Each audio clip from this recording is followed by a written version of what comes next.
Bueno, pues bienvenidos de nuevo. Tenemos a Oriol en el canal de invitado esta vez para hablar sobre lo que ocurre a partir del 1 de julio. ¿Qué tal, Oriol? ¿Cómo estamos? Muy bien, Fran, un placer y muchas gracias por invitarme por aquí otra vez. Nada, están pasando bastantes. Encantado de que estés aquí, eso es lo primero. Y quería hacer esta entrevista porque en este canal siempre he hecho hincapié en la regulación, ¿no? La regulación desde el punto de vista de activos digitales, utilidad bancaria, que hace 4 años esto era algo bastante excepcional, pero la regulación no solamente aplica a la utilidad bancaria, sino a la parte que afecta a los inversores minoristas, no solamente en Europa, sino en todo el mundo, ¿no? Y quería preguntarte, hay una serie de, bueno, rumores ciertos, no ciertos, lo he cubierto en algunos vídeos anteriores, pero quería traer tu perspectiva en este caso. Eh, Ocurre algo especial a partir del 1 de julio, ¿no? Entonces me gustaría que pues, explicases un poco a la audiencia un pequeño contexto inicial sobre qué está ocurriendo, por qué es importante y, bueno, pues una primera pincelada y a partir de ahí avanzamos. Vale, yo creo que lo más importante que hay que entender es que MiCA entró en vigor hace 2 años, ¿no? En 2023. Lo importante es que ahora, el 1 de julio, es cuando los reguladores, sobre todo los reguladores de ciertos países, por ejemplo España, se empezarán a poner serios, ¿no? Empezarán a tomar acción. De hecho, aquí estamos en Bitbabo, estamos en Holanda y esto ya pasó el 1 de julio del año pasado. Entonces nos podemos anticipar un poco a todos los cambios que se vienen, ¿no? Pero básicamente todos aquellos proveedores de activos digitales, es decir, intercambios, brokers, bancos y no bancos que no tengan la licencia, tienen que parar sus operaciones en Europa. Vale, o sea, va a haber cambios. Dicho de otra forma, ¿tú cómo crees que va a verse este ecosistema a nivel de exchanges? O sea, ¿qué esperas que pueda ocurrir a partir del 1 de julio? ¿Crees que va a haber inestabilidad, es decir, una huida masiva de clientes que quieren retirarlo? O sea, ¿animas a la gente a que se mueva o a billeteras frías antes de que ocurra o a otros exchanges antes? O sea, ¿cómo se puede, el que está viendo este vídeo, que es un inversor minorista, Ujú. si tiene sus activos en uno de esos exchanges que están afectados, ¿cómo se puede proteger? Claro, esto seguro que vamos a ver movimientos. De hecho, ya lo estamos notando, ¿no? En Bitpago estamos notando muchos depósitos de intercambios no regulados. Entonces está claro que muchos usuarios, inversores que ahora mismo tengan fondos en intercambios no regulados, que no tienen la licencia, hayan aplicado o no, ¿no? Pero que a día de hoy no tengan la licencia, pues les interesa, uno, aprender a utilizar autocustodia, porque creo que al final la autocustodia es primordial en este mercado, por lo menos tener los conocimientos. Y dos, tener una cuenta activa en un exchange regulado, ¿no? Un exchange que ya tenga la licencia MiCA y ya pueda operar en todos los países de la Unión Europea sin ningún problema. Vale, y yo creo que esto lo hemos hablado alguna vez fuera bueno, a nivel personal o por teléfono. ¿Por qué no cuentas un poco tu experiencia personal de lo que ocurrió con Binance en Holanda en 2023? ¿Cómo lo viviste tú como usuario? ¿Cómo lo viviste tú desde el punto de vista de también trabajando para Bitbavo? O sea, ¿qué aprendisteis vosotros en Bitbavo? Algo, lo que os pasó ahora, creo que ahora os va a pasar multiplicado por mucho más, ¿no? O sea, ¿cómo habéis resuelto los problemas a los que os enfrentasteis en 2023? Que en 2023 no sabía que existían y que ahora sí, ¿no? Claro, bien, 2023, si nos remontamos a esas fechas, que era en torno a junio, estábamos saliendo del bear market, ¿no? Estábamos saliendo ya de la profundidad del 2022, estaba el mercado empezando a mejorar, también teníamos la salida de los ETFs, pero el mercado estaba bastante tranquilo y lo que notamos es que de un día para otro Binance hizo un comunicado en su página web oficial. Yo, de hecho, era un usuario de Binance, utilizaba el producto de Binance y me llegó este correo diciendo que como yo residía en Holanda, ya tenía un mes para retirar mis activos, ¿no?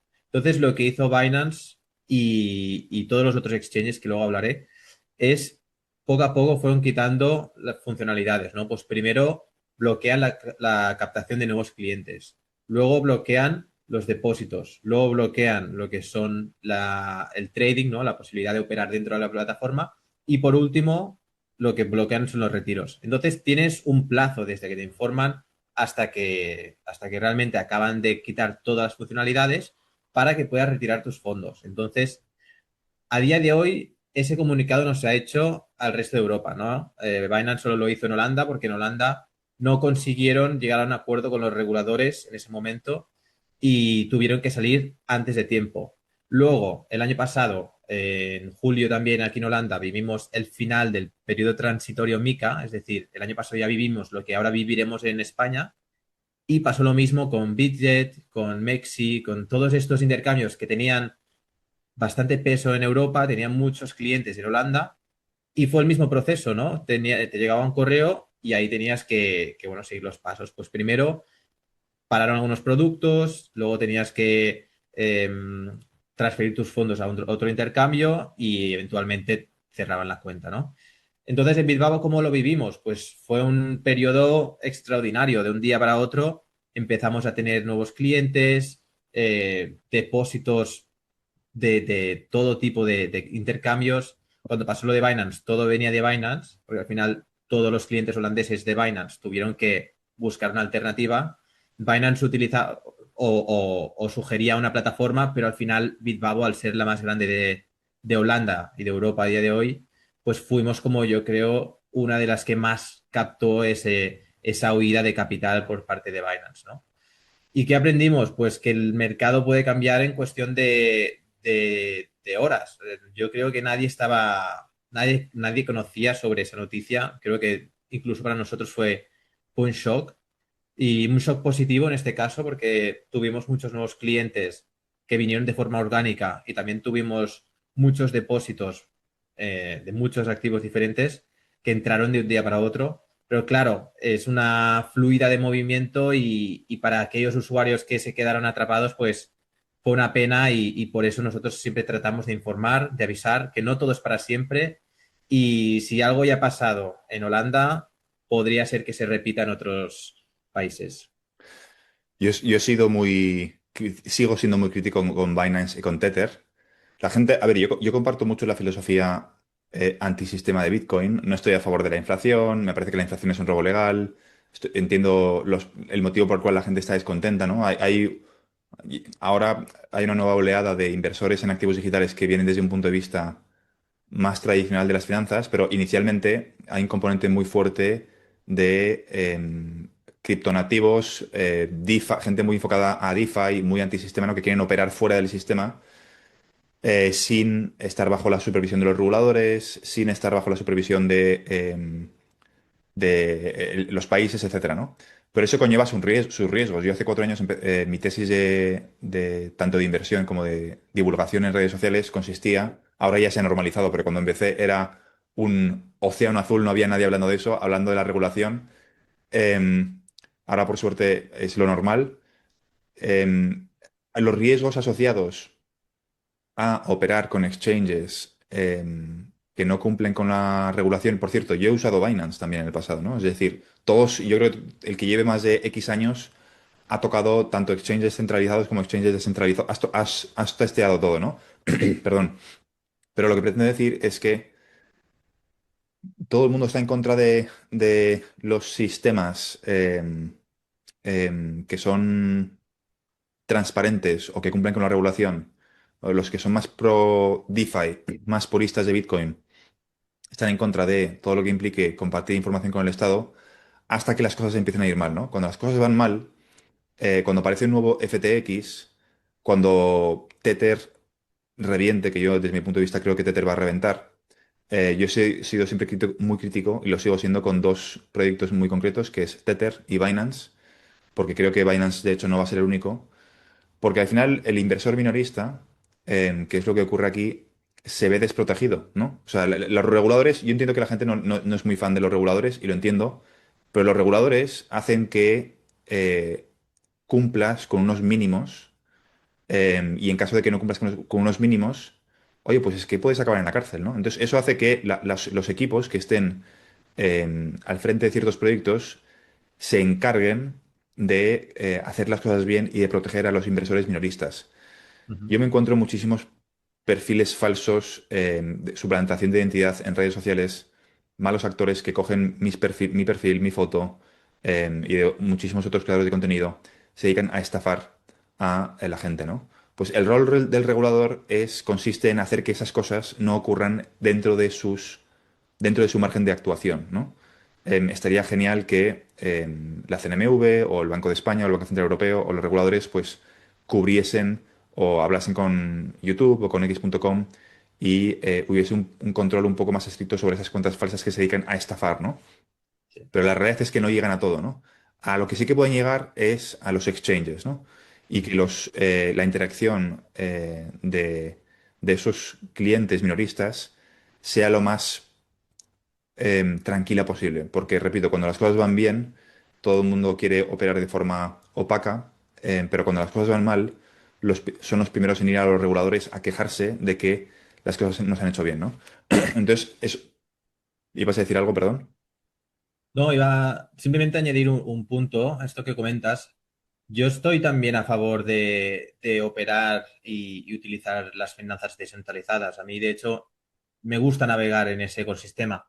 Pero al final el problema, creo que es importante puntualizarlo, está en cuanto entras y sales del mercado cripto, ¿no? Que esto es un poco lo que se está intentando regular en Europa y lo que notamos sobre todo en Bitbabo, que es el punto clave, ¿no? Pasar el KYC, y una vez has pasado el KYC, cuando mueves fondos a una billetera, asegurarte que esta billetera está bajo tu nombre y así de una manera tienes todo el control de cómo fluye el dinero dentro del ecosistema cripto, ¿no? Más que nada, o sea, entiendo por una parte las quejas en contra de la regulación, ¿no? Porque al final, pues, el control no es algo que guste a la gente, pero por otro lado, pues, gracias a esto se pueden, lo que comentabas, ¿no? Cuando hay unos fondos que vienen de un proyecto raro o de una estafa o de lavado de dinero o de financiar un grupo terrorista, o sea, hemos visto de todo en el mercado cripto, pues puedes llegar a esos malos actores, ¿no? Entonces, por una parte sí, hay más control, pero por otra parte, pues mira, nos podríamos haber ahorrado el colapso de FTX, nos podríamos haber ahorrado el colapso de Celsius y muchos otros más, ¿no? Así que, bueno, hay que convivir con la regulación. Yo creo que, sobre todo en Europa, ha llegado aquí para quedarse. Es una regulación muy estricta. Es lo único que puedo garantizar trabajando en un exchange que hemos trabajado muy duro para obtener esta licencia. Pero bueno, yo creo que y espero que merezca la pena y en un futuro sea para un ecosistema mejor, donde pueda atraer capital institucional y realmente cada vez veamos estos hackeos y estafas pues que se minimizan, ¿no?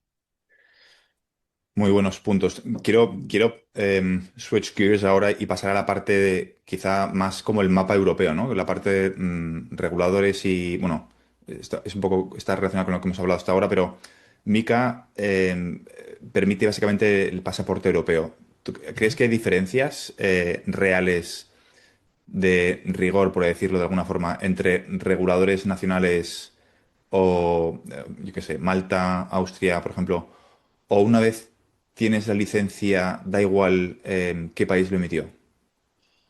Claro, esto es importante tenerlo en cuenta, que no es lo mismo obtenerla en Malta que obtenerla en Holanda a través de la CM o BaFin de Alemania, ¿no? Que son reguladores muy, muy estrictos.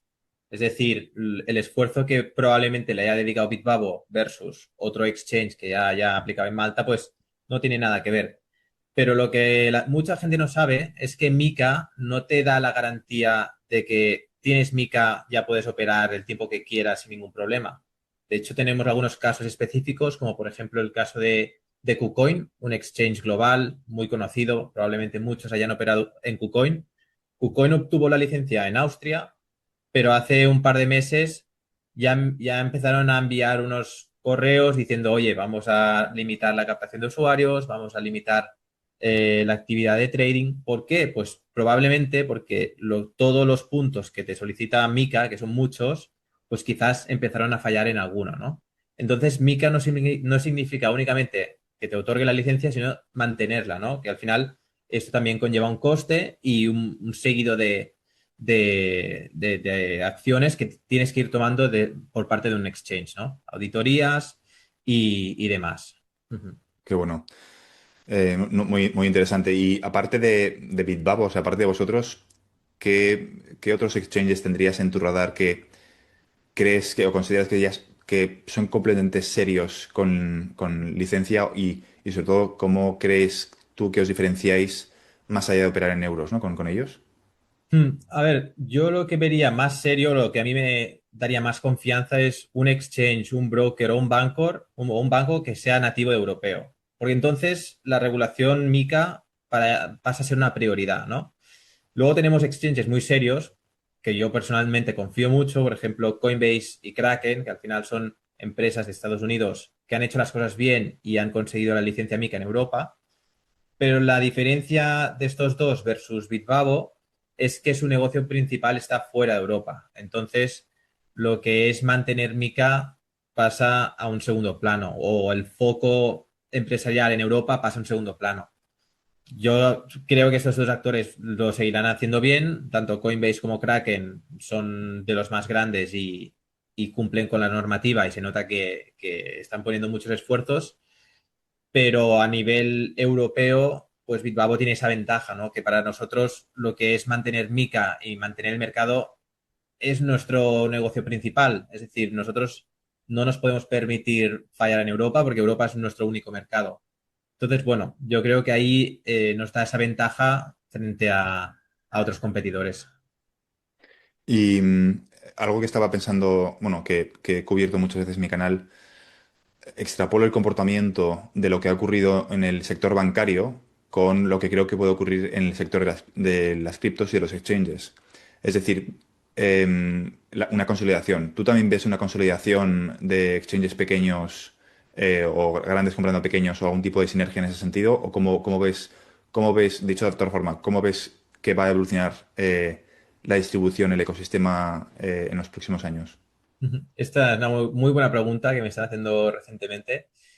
Ahora mismo se están viendo muchas negociaciones, ¿no? De intercambios pequeños que quizás no han obtenido MiCA y tienen clientes que tienen criptos, pues que quieren vender esos clientes a un exchange más grande que tenga MiCA.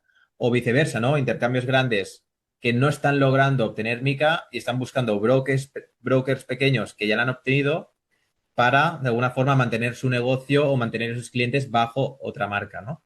O sea, estamos viendo las dos opciones y se va a consolidar. Esto es una realidad. Ya antes de Mica ya lo estábamos viendo. En el caso de Holanda, de Bitbabo, lo que era nuestro competidor más directo, Lightbit, ¿no? Que era como el broker, el segundo broker más grande en Holanda, lo acabamos absorbiendo porque llega un punto que los intercambios son mercados, ¿no? Nosotros tenemos más de 400 mercados, cada mercado tiene su libro de órdenes y lo que a nosotros nos interesa es que ese libro de órdenes tenga la mayor liquidez posible. Cuanta mayor liquidez, menos spreads, mejor experiencia para el usuario, precios más baratos y puedes comprar al mejor precio y bueno, que se te ejecute la orden siempre que quieras, ¿no? 24/7. Entonces, cada vez veremos menos intercambios con mayor liquidez. Es un poco lo que comentabas, ¿no? La misma trayectoria de los bancos, pues lo veremos en el ecosistema cripto. Sí, los, Y ba- los bancos han, acelera todo esto. Ujú. mm, los bancos han sufrido una consolidación muy, muy fuerte en los últimos años por la misma dinámica y yo creo que muchos proyectos cripto van a ser absorbidos por incluso banca comercial en los próximos años. Y te quería preguntar, Bitbabo, has medio insinuado que estás viendo muchos movimientos. ¿Hay algo que puedas decir en relación a Bitbabo que vayáis a comprar o que estéis intentando ser comprados? Igual habéis recibido ofertas de compra también, ¿no? Ambas. Hemos Ah, recibido las dos, ofertas vale. de compra y hemos recibido ofertas de venta. No puedo comentar nada aquí en directo porque nada es oficial. Vale. Entonces, lo más probable es que si se sigue hacia adelante lo veáis públicamente. Pero hemos recibido las dos. Y entiendo que nuestros competidores también están un poco en la misma situación. ¿Y habéis recibido ofertas de compra de otros exchanges o habéis recibido ofertas de compra de banca tradicional? También las dos. Las dos. Ah, qué interesante. Vaya, vaya, Claro. vaya. Yo aquí lo que veo es intercambios que, lo que te comentaba, ¿no? Buscan tener una entrada en Europa, no han conseguido la licencia o no les ha interesado conseguir la licencia hasta ahora y esa es una vía muy rápida, ¿no? Pues compro un player local y tengo la tecnología y la licencia para poder operar en el mercado. Y por parte de los bancos, ven a Bitbabo como tienen la tecnología de exchange, que los bancos a día de hoy no la tienen. Y Ujú. estamos viendo ahora mismo que todos los bancos europeos se han puesto de acuerdo para crear su moneda estable, el proyecto de Kivaris. Ujú. Imagino que habrás hablado en el canal sobre este proyecto, pero bueno, al final lo que quieren es crear una moneda estable basada en euros y que sea la que más se utilice, ¿no?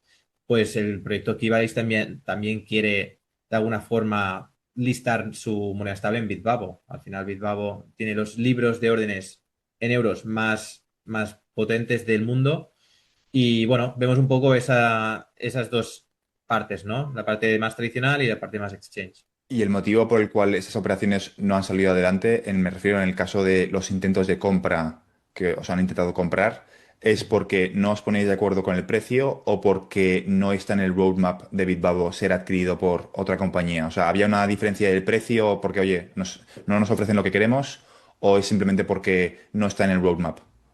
Si no, no la puedo contestar esta, porque al Vale, final es estratégico y tampoco es que no nos llega toda la información, ¿no? vale, vale, Pero vale. bueno, sí que lo que puedo garantizar es que han habido intentos. Ujú. Perfecto. No, no, me parece muy interesante porque confirmas un poco lo que, bueno, de hecho, el año hace un año y medio, yo creo que en 2026 Mm. vamos a ver un récord de... Cada año básicamente va a batir el récord anterior de M&A, Sí. fusiones y adquisiciones en el sector cripto, y no va a ser cada vez como lo más habitual, ¿no?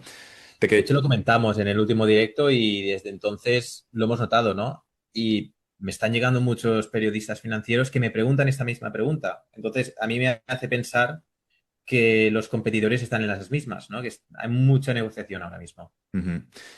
Y en relación otra vez volviendo al tema del 1 de julio, ¿habéis visto ya casos de gente con cantidades muy grandes, por ejemplo, 6 figuras o incluso más, huyendo, por así decirlo, de exchanges sin mica en los últimos días? ¿Hay trato distinto a estos casos? Vale, voy por puntos.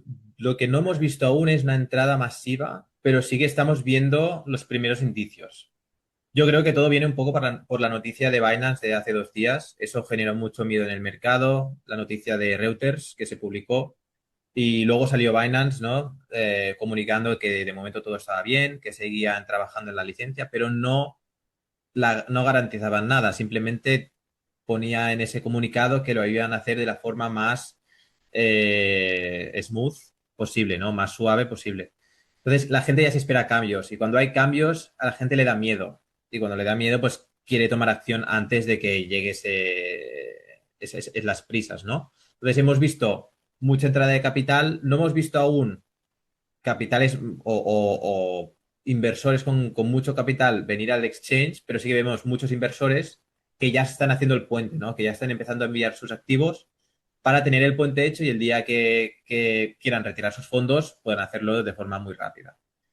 Luego, lo que me comentabas, ¿hay algún trato especial? La respuesta es que sí. Nosotros tenemos un programa de VIP, o sea, que son los traders VIP, y estos traders pues tienen un trato especial, tienen descuentos a la hora de operar en el exchange, también tienen un trato directo con nosotros, les invitamos al Mundial, por ejemplo, que somos sponsors de la selección holandesa y la selección alemana. Entonces les damos esa experiencia única que quizás un trader que no llegue a las cifras pues no podría acceder, ¿no? Qué bueno, interesante. Se tendría que haber movido antes del 1 de julio porque estamos en mitad del mundial y igual les interesa conseguir esas entradas. Te quería preguntar también, vamos a imaginar,